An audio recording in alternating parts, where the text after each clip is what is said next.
시험에 자주 나오는 기출문제에 대한 정답은 우리가 기억해두면 좋지요. 영적인 시험에도 기출문제가 있어요.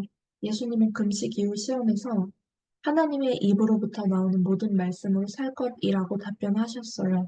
우리도 이렇게 답변해 봅시다. 우리는 하나님의 입으로부터 나오는 모든 말씀으로 살 것입니다. 마태복음 4장을 읽어봅시다. 시험을 받으시다. 그때 예수께서 성령에게 이끌려 마귀에게 시험을 받으러 광야로 가사 41일 밤낮으로 금식하신 후에 줄이신지라. 시험하는 자가 예수께 나와서 이르되 네가 만일 하나님의 아들이거든 명하여 이 돌들로 떡덩이가 되게 하라. 시험에 대해서는 물결로 표시해보고 넘어갈게요. 예수께서 대답하여 이르시되 기록되었으되 사람이 떡으로만 살 것이 아니요 하나님의 입으로부터 나오는 모든 말씀으로 살 것이라 하였느니라 하시니. 답변은 밑줄을 긋고 넘어갑시다. 이에 마귀가 예수를 거룩한 성으로 데려다가 성전 꼭대기에 세우고 이르되 네가 만일 하나님의 아들이거든 뛰어내리라 기록되었으되. 예전에 유명 아이돌 중 하나가 뛰어내리라는 의미를 가진 대중가요를 작사, 작곡하는 것을 보고, 그리고 하나님의 사역을 하는 분들의 자녀임을 보고 그 남매에 대해서 묵상을 하게 되었어요. 어쩌다가 저 아이들이 저런 말씀을 들었을까? 어떻게 해서 저들이 이렇게 뛰어내리라라는 말에 반응을 하게 되었을까? 라고 말입니다. 예수님께서는 어떻게 답변하셨는지 한번 우리가 비교해 봅시다. 이르되 네가 만일 하나님의 아들이거든 뛰어내리라 기록되었을 때 그가 너를 위하여 그의 사자들을 명하시리니 그들이 손으로 너를 받들어 발이 돌에 부딪히지 않게 하리로다 하였느니라. 예수께서 이르시되 또 기록되었으되 주 너의 하나님을 시험하지 말라 하였느니라. 예전에 아이돌 남매가 부른 가사에서 보면은 숨을 참고 뛰어내리자라는 표현이 반복해서 나옵니다. 그런데 우리가 이게 성경적인지 아닌지는 성경을 근거로 판단을 해야 되는데 예수님께서는 주 너의 하나님을 시험하지 말라 라는 말로 딱 잘라서 그 하늘에서 성전 꼭대기에서 뛰어내리라는 그 명령이 거절했음을 우리는 분명히 기억해야 합니다. 그래야 우리 개인적으로도 시험이 다가올 때 그 기출문제들에 대해서 반복해서 우리에게 문제 제기하고 테스트를 할 때 답변을 정확하게 할 수 있고 우리가 영적으로 승리를 할 수 있게 됩니다. 이어서 8절입니다. 마귀가 또 그를 데리고 지극히 높은 산으로 가서 천하 만국과 그 영광을 보여 이르되 만일 내게 엎드려 경배하면 이 모든 것을 내게 주리라.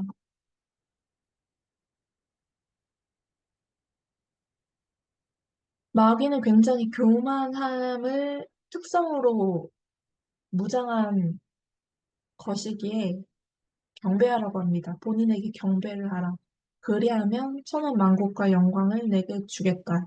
이 질문에 대해서, 이 시험에 대해서 어떻게 예수님께서 대처하는지 우리 정확히 기억하도록 합시다. 10절에서 보니 이에 예수께서 말씀하시되 사탄아 물러가라 기록되었으되 주 너의 하나님께 경배하고 다만 그를 섬기라 하였느니라. 예수님께서는 즉시로 그 자리에 존재하는 사탄에게 물러가라고 명령하시고 하나님께 경배하고 다만 그를 섬기라라고 정확하게 이야기를 합니다. 우리가 일상생활을 살다 보면은 정신없이 하루, 그리고 계절, 1년이 후루룩 지나갑니다. 그 가운데서 순간순간 우리에게 밀려오는 전쟁 가운데 승리를 하려면 이 지금 이제 예수님께서 직접 치르신 시험 문제에 대한 답변들을 정확하게 기억할 필요가 있습니다. 다시 한 번만 언급하고 넘어가면 첫 번째로 예수님께서 하셨던 대답은 사람이 떡으로만 살 것이 아니요 하나님의 입으로부터 나오는 모든 말씀으로 살 것이라. 두 번째로는 주 너의 하나님을 시험하지 말라 하였느니라. 세 번째로 사탄아 물러가라 기록되었을 때 주 너의 하나님께 경배하고 다만 그를 섬기라. 그러면 평강 누나 우리가 이 말씀에 대한 것들을 정확하게 인지하지 못해서 아까 이야기했던 아이돌 남매처럼 시험에서 떨어지고 실패하고 말았어요. 어떡하죠? 라고 질문을 하실 수도 있는데 그때는 예수님께 회개하고 돌이켜서 그 다음부터는 정확하게 하나님의 말씀대로 답변을 하고 시험을 넘어가면 됩니다. 이어서 11절부터 읽어봅시다. 이에 마귀는 예수를 떠나고 천사들이 나와서 수종 드니라.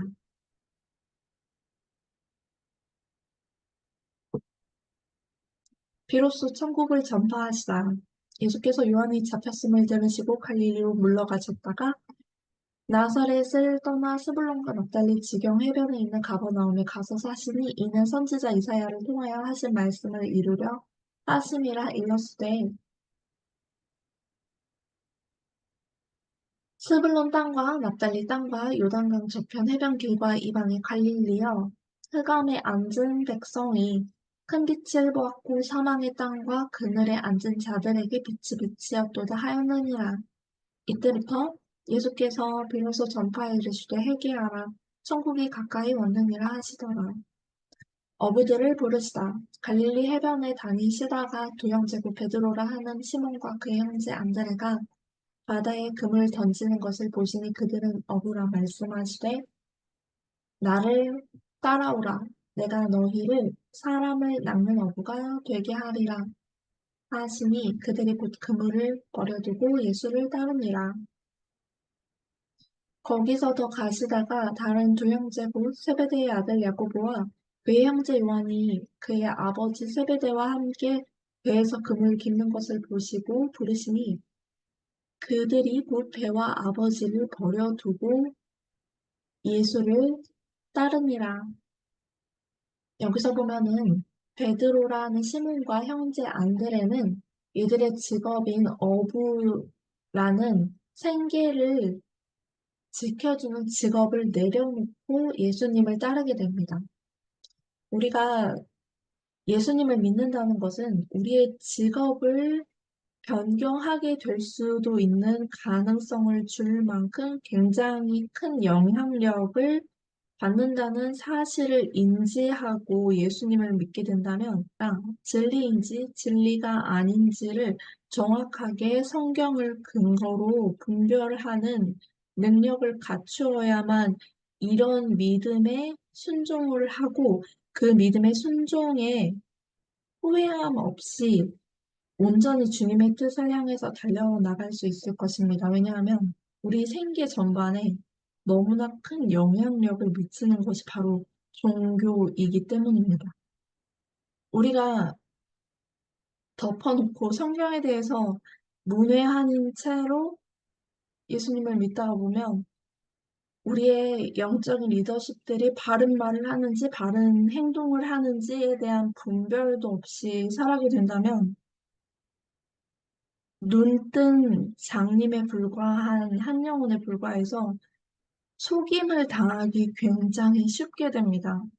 그래서 우리는 항상 성경에 나오는 죄악과 죄악이 아닌 진리를 분별할 수 있는 능력을 갖추고 온전히 주님 앞에 나아가야 합니다. 이어서 23절입니다. 가르치시며 전파하시며 고치시다. 예수께서 온 갈릴리에 두루다니자 그들의 회당에서 가르치시며 천국 복음을 전파하시며 백성 중에 모든 병과 모든 약한 것을 고치시니 그의 소문이 온 수리아에 퍼진지라. 사람들이 모든 앓는 자 곧 각종 병에 걸려서 고통당하는 자 귀신 들린 자 간질하는 자 중풍병자들을 데려오니 그들을 고치시더라. 갈릴리와 데가볼리와 예루살렘과 유대와 요단강 건너편에서 수많은 무리가 따르니라. 잠시 기도하겠습니다. 예수님, 예수님께서 천국 복음을 전파하시며 몸과 마음과 정신이 아픈 자들을 고치신 것처럼 나와 우리 가정 안에 있는 연약한 자들의 질병에 손대어 고쳐 주시옵소서. 우리의 기도를 통하여서 이들을 고쳐 주시옵소서. 예수님의 이름으로 기도를 드립니다. 아멘.